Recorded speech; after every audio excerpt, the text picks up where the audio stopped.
Hey friends, welcome back. It's a little but, I'm looking for sharks still. Let's see if we can find some. There was a big one here a while ago.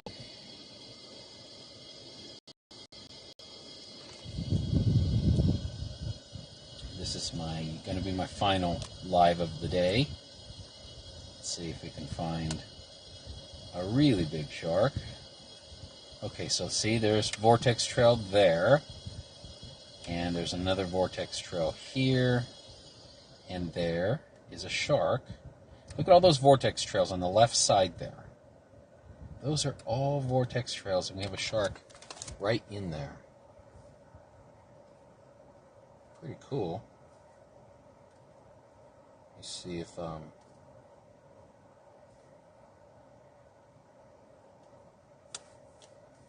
live again here. Wisconsin, thanks for joining, Black Diamond. Alonzo, look at that perfect X on the left side there. That's a vortex trail. We have a shark right on the right. Let's focus. That's one shark, two sharks, three sharks. Let's focus on the shark that's the highest. 4 sharks.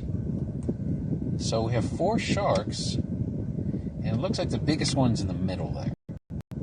So, what do you guys think? Let's see what these two end up doing.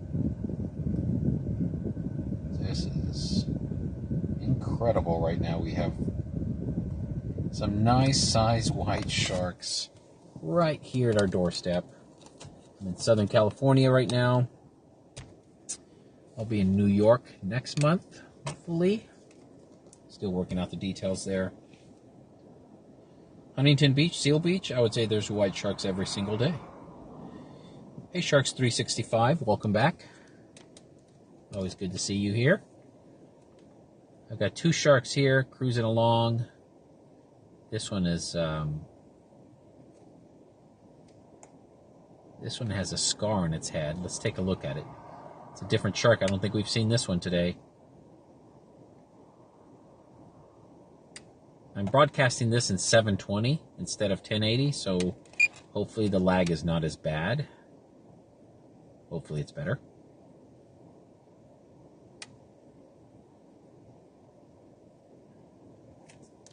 I still have a really crappy connection from the drone itself.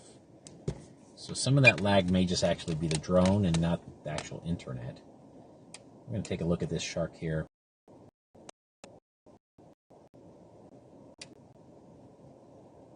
Oh, I think that's here. It's the clean one.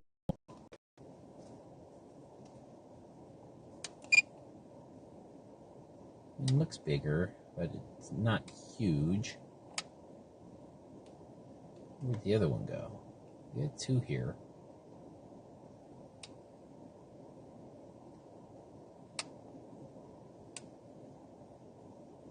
Again, that dead seagrass and seaweed there is from the water temperatures warming up here in the summer.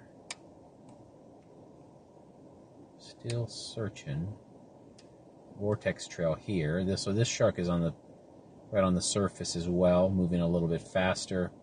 I'm going to film in this angle. Maybe we'll get a breach in the back. I'll film this shark, and maybe something will happen in the background there. Every flight we've had today has had some activity, some pretty cool shark activity. Here we go again with a fast-moving white shark. They're very animated today. Look at the scar on this one. If you guys follow me on Instagram, you're going to see a very crystal clear image of this shark. I posted it this morning on Instagram. You can check that out. You can see how clear that scar is visible whenever I get down and film it in that fashion.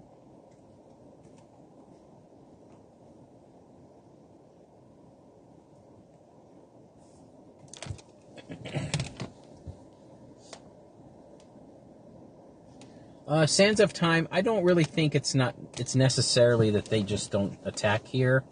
There's definitely other factors involved, but it's a lot of it has to do with, for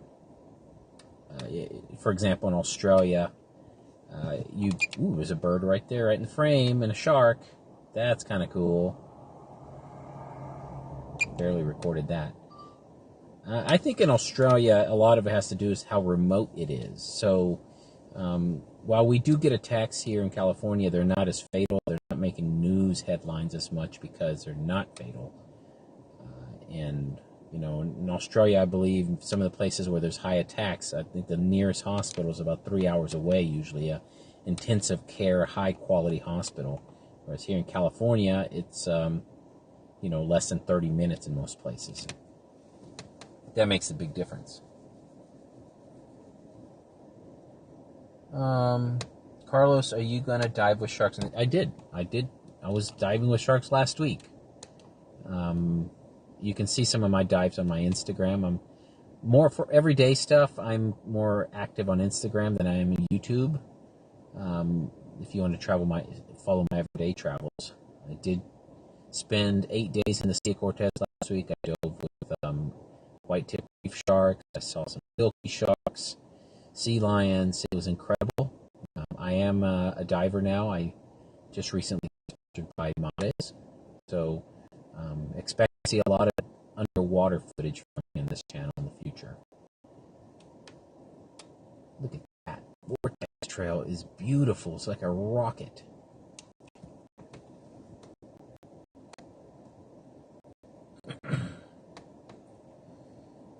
Melissa Lou, these sharks are about 150 to 100 yards offshore right now.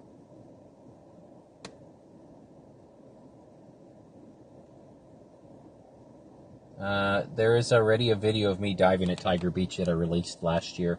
Some of you guys, I don't know why YouTube doesn't push a lot of my videos, but you're asking some questions I've noticed that it's a lot of questions about certain topics that I've actually posted videos about. So one of those is me diving at Tiger Beach, which I just had a question about. There is a video I posted this year, back in, I want to say January, of the sharks at Tiger Beach. So check that out. YouTube is weird for some reason. It's another good reason to turn on your notifications, because there's some videos that do really well, and then some videos just never get pushed out. I wish a lot more people saw that Tiger Beach episode, actually. There are definitely sea lions around there.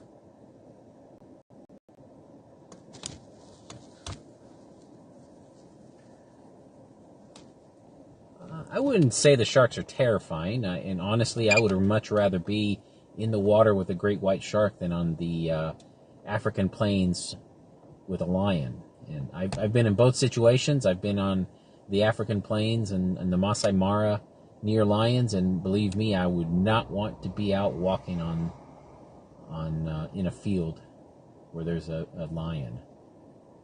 Much more dangerous than swimming next to a great white.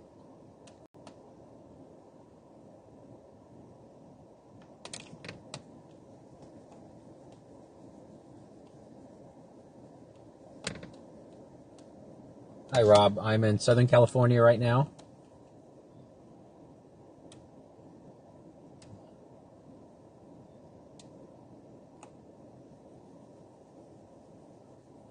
We are live with white sharks. I do not disclose exact locations because there are many people who would like to know the exact locations to go actually injure these sharks or kill them. I know from experience, last year, 7 white sharks at beaches were just left for dead. And I have footage of a white shark that had a center block tied through its jaw and just left there to drown. Absolutely terrible.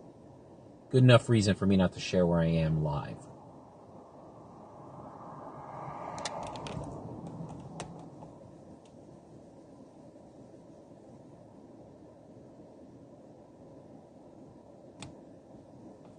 Yeah, I was planning to go to Nova Scotia this year, Rob, and I may still make it up there. I don't know. Got a pretty tight schedule here. Peak shark season, it's hard for me to leave this spot, this Southern California area.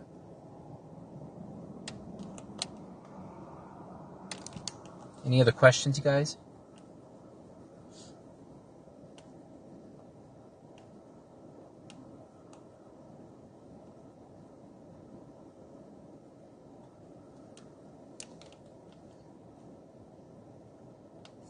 I'm going to go up here. Trying to conserve my battery a little bit so I can give you guys a longer live feed. I do enjoy doing this because usually I'm just sitting here by myself watching sharks. At least I get to watch sharks with you guys and answer questions.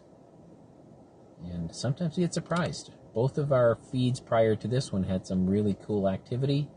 We had 3 sharks together once.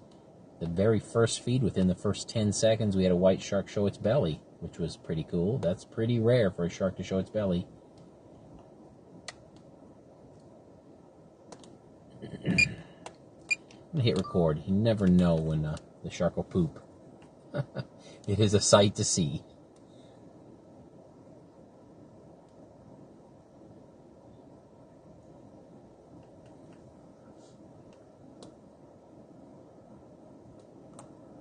Yeah, I really have a bone to pick with the media on that episode about the large male great white shark, the largest male great white shark tagged. That's just so much misinformation and sensationalism there.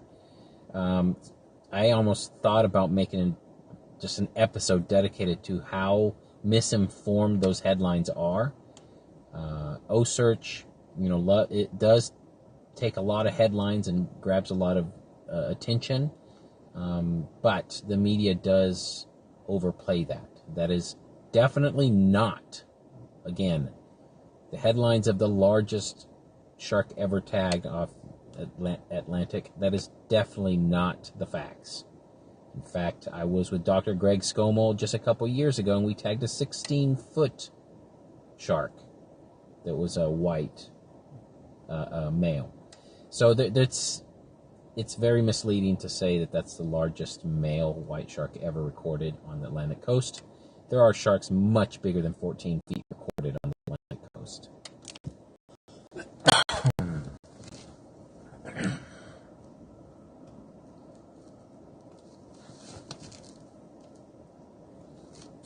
It's not it's the total. It's not MSN that reported that. It's the fact that it's sensational clickbait. In fact, all outlets are doing it, from Fox News to MSN. They're all misreporting the size of the shark, or not the size of the shark, just reporting that it was the largest white shark ever recorded, which is absolutely not correct. Yeah, Greg Scomo is an amazing scientist.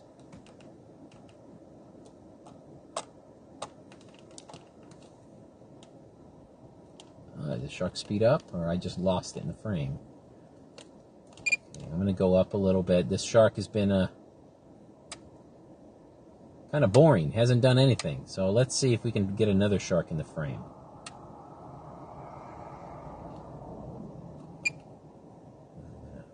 Fly a little slower in this direction. Maybe we'll get another shark closer to shore. Never know. Maybe we'll get dolphins or something more active. Not seeing anything so far. Seems like the other sharks have gone off somewhere else. Okay, so there's something white there. You guys see that? I don't know what that is. What is that? Let me change lenses, because that could be something that could attract some attention. What is that? Let's see. Unfortunately, it's probably trash. Yeah, I think that's just a plastic bag floating there, which is all too common. Or a balloon. That's probably a balloon, guys. If I stay here long enough, there will be a shark that goes after this balloon. It's unfortunate, and sometimes, those balloons get ingested, which pretty much means death to whatever swallows it. Let's see, where are we here with sharks?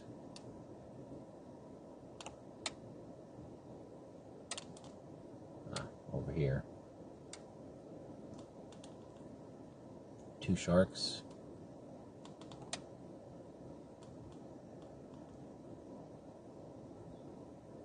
Alright, we'll keep on this one.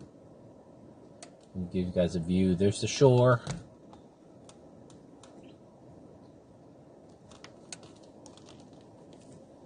Keep an eye on it.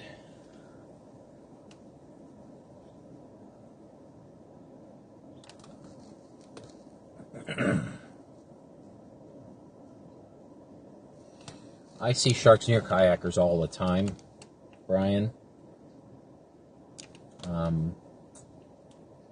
It's kayakers are probably the folks that have the most sharks around them for that matter. I just think that if there's kayaks around, the sharks just like the kayaks. It might all have to do with sound, as a matter of fact. I'm just staying on this shark here, keeping out this view right here just in case it breaches or does something cool.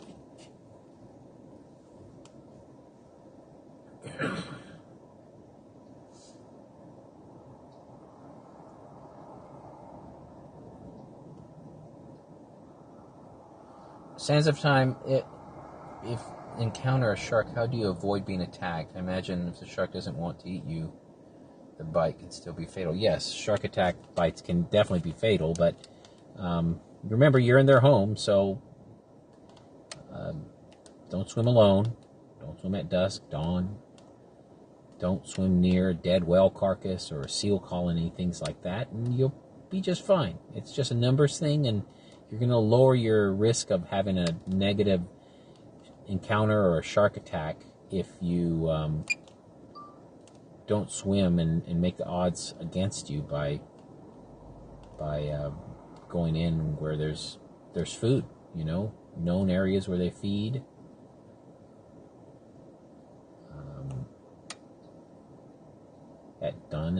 At dusk and dawn, for example.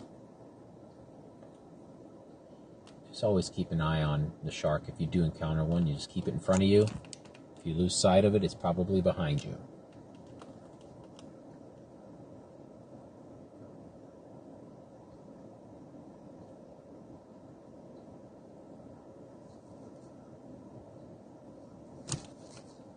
Do I get grief for flying my drone? I rarely get people who get upset at me for flying my drone. For one, if I'm on a public beach, I do not fly over people or I do not take off near people. I'm always behind, and I fly straight up and away, and then I fly over the beach. I don't fly up 10 feet and then go to the ocean off of 10 feet. I fly up probably 300 feet and then go to the ocean and then back over. But, okay, guys, that's going to do it for me today. I'm going to stay here and film on my own now and hopefully capture some cool stuff. Last time I did this, that 18-foot shark showed up and I wasn't live, but I'm going to be posting some new videos soon. So keep an eye out. If you haven't hit the notification button, make sure you do that. And I will see you guys soon. Thanks for joining.